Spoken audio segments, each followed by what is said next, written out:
আর দেরি নয়, অবশেষে প্রজ্ঞাপন জারি। প্রধান উপদেষ্টার কার্যালয়ের বৈঠকে সরকারি চাকরিজীবীদের অধিকার নিয়ে ঐতিহাসিক সিদ্ধান্ত। বিস্তারিত আলোচনা যাওয়ার পূর্বে এখনও যারা আমাদের চ্যানেলটি সাবস্ক্রাইব করেননি, দয়া করে এক্ষুনি চ্যানেলটি সাবস্ক্রাইব করে বেল বাটনটি অন করে দিন। আর দেরি নয়, অবশেষে প্রজ্ঞাপন জারি। আজকের দিনটি সরকারি চাকরিজীবীদের ইতিহাসে এক গভীর তাৎপর্যপূর্ণ অধ্যায় হিসেবে যুক্ত হয়ে গেল।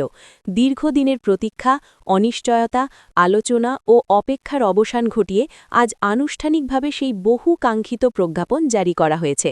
প্রধান উপদেষ্টার কার্যালয়ে অনুষ্ঠিত আজকের এই গুরুত্বপূর্ণ বৈঠকের দিকেই তাকিয়েছিল সারা দেশের লক্ষ লক্ষ সরকারি চাকরিজীবী ও পেনশনাররা। এই বৈঠকটি কোনো সাধারণ প্রশাসনিক আনুষ্ঠানিকতা ছিল না, এটি ছিল দীর্ঘদিন ধরে জমে থাকা দাবি, বঞ্চনা, প্রত্যাশা এবং ন্যায্য অধিকারের প্রশ্নে একটি চূড়ান্ত ও ঐতিহাসিক সিদ্ধান্তের মুহূর্ত। আজকের বৈঠকে উপস্থিত ছিলেন অর্থ উপদেষ্টা, পে কমিশনের চেয়ারম্যান জাকির আহমেদ খান, প্রধান উপদেষ্টার কার্যালয়ের উচ্চ পর্যায়ের নীতি নির্ধারক, অর্থ মন্ত্রণালয়ের জ্যেষ্ঠ কর্মকর্তারা এবং প্রশাসনের বিভিন্ন গুরুত্বপূর্ণ শাখার প্রতিনিধিরা। সকাল থেকে শুরু হওয়া এই বৈঠক চলে দীর্ঘ সময় ধরে। প্রতিটি দিক, প্রতিটি প্রস্তাব, প্রতিটি বাস্তবতা অত্যন্ত গুরুত্বের সঙ্গে পর্যালোচনা করা হয়। আলোচনা হয় দেশের সামগ্রিক অর্থনৈতিক অবস্থা, রাজস্ব আয়, ব্যয়ের ব্যবস্থাপনা এবং ভবিষ্যৎ আর্থিক পরিকল্পনা নিয়ে। সবশেষে সর্বসম্মতিক্রমে একটি সিদ্ধান্তে উপনীত হন সংশ্লিষ্ট সবাই। বৈঠকে স্পষ্ট ভাষায় বলা হয়, সরকারি চাকরিজীবীদের ন্যায্য অধিকার আর কোনোভাবেই বিলম্বিত করা যাবে না। সিদ্ধান্ত নেওয়ার সময় এসেছে, বাস্তবায়নের পথে এগিয়ে যাওয়ার সময় এসেছে। এই সিদ্ধান্তের পেছনে যে বাস্তব পরিস্থিতি কাজ করেছে তা ছিল সরকারি চাকরিজীবীদের মধ্যে দীর্ঘদিন ধরে তৈরি হওয়া হতাশা, অনিশ্চয়তা এবং ক্ষোভ। বারবার আশ্বাস দেওয়া হয়েছে, বারবার বৈঠক হয়েছে, নানা সময়ে নানা ঘোষণা এসেছে, কিন্তু চূড়ান্ত সিদ্ধান্ত বারবার পিছিয়ে গেছে। এর ফলে স্বাভাবিকভাবেই প্রশ্ন উঠেছিল, এই বিষয়টি কি আদৌ গুরুত্ব পাচ্ছে? সরকারি চাকরিজীবীদের দাবি কি শুধু কথার মধ্যেই সীমাবদ্ধ থাকবে?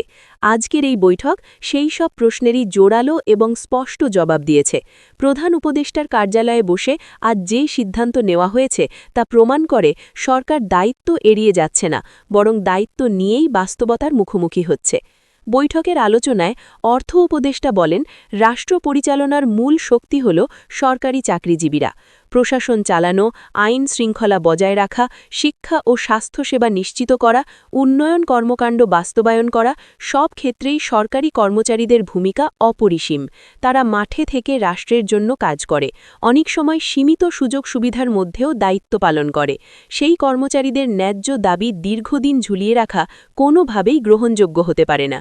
তিনি আরও বলেন, সরকারের নৈতিক দায়িত্ব হল তাদের প্রাপ্য সম্মান ও নিরাপত্তা নিশ্চিত করা। পে কমিশনের চেয়ারম্যান জাকির আহমেদ খান তার বক্তব্যে বলেন, কমিশনের পক্ষ থেকে দীর্ঘ সময় ধরে তথ্য উপাত্ত বিশ্লেষণ, তুলনামূলক অধ্যয়ন এবং বাস্তবসম্মত মূল্যায়নের মাধ্যমে প্রস্তাবনা তৈরি করা হয়েছে। বিভিন্ন স্তরের কর্মচারীদের জীবনযাত্রার ব্যয়, বর্তমান বাজার পরিস্থিতি এবং ভবিষ্যৎ চ্যালেঞ্জ বিবেচনায় রেখেই এই সুপারিশ করা হয়েছে। আজকের এই সিদ্ধান্ত সেই বিশ্লেষণেরই বাস্তব ও আনুষ্ঠানিক রূপ।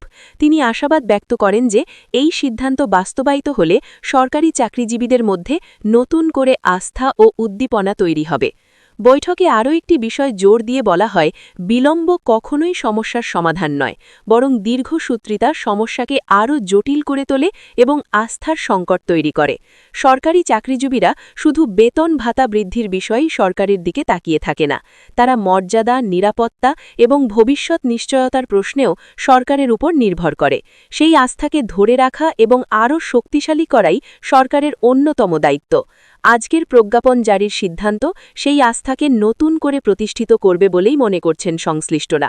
আজকের বৈঠকে অংশ নেওয়া উচ্চ পর্যায়ের কর্মকর্তারা জানান, দীর্ঘদিন ধরে চলমান আলোচনা, প্রক্রিয়াগত জটিলতা এবং প্রশাসনিক নানা সীমাবদ্ধতা আজ শেষ পর্যায়ে এসে পৌঁছেছে।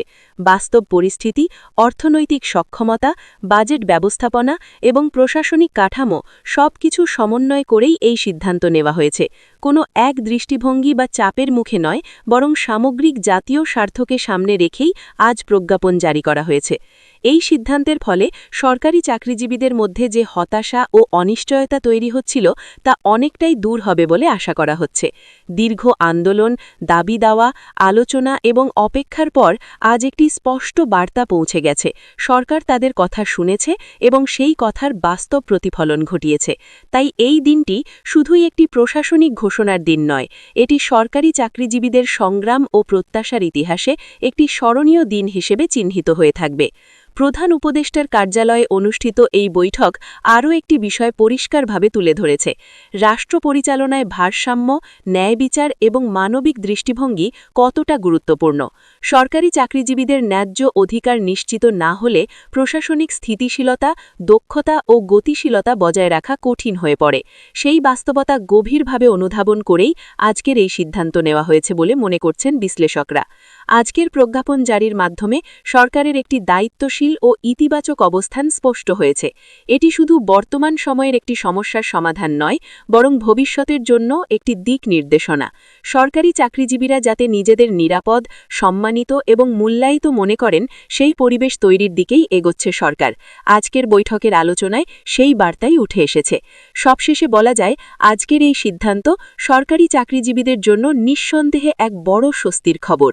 বহুদিন ধরে যে সিদ্ধান্তের জন্য তারা অপেক্ষা করছিলেন, আজ তা বাস্তব রূপ পেয়েছে। এখন সবার দৃষ্টি বাস্তবায়নের দিকে। এই সিদ্ধান্ত কিভাবে কার্যকর হবে, কত দ্রুত এর সুফল কর্মক্ষেত্রে প্রতিফলিত হবে এবং বাস্তবে সরকারি চাকরিজীবীদের জীবনে কী ধরনের পরিবর্তন আনবে। তবে একটি বিষয় নিশ্চিত, আজকের এই প্রজ্ঞাপন জারি সরকারি চাকরিজীবীদের অধিকার ও মর্যাদার প্রশ্নে একটি ঐতিহাসিক মাইলফলক হয়ে স্মরণীয় হয়ে থাকবে।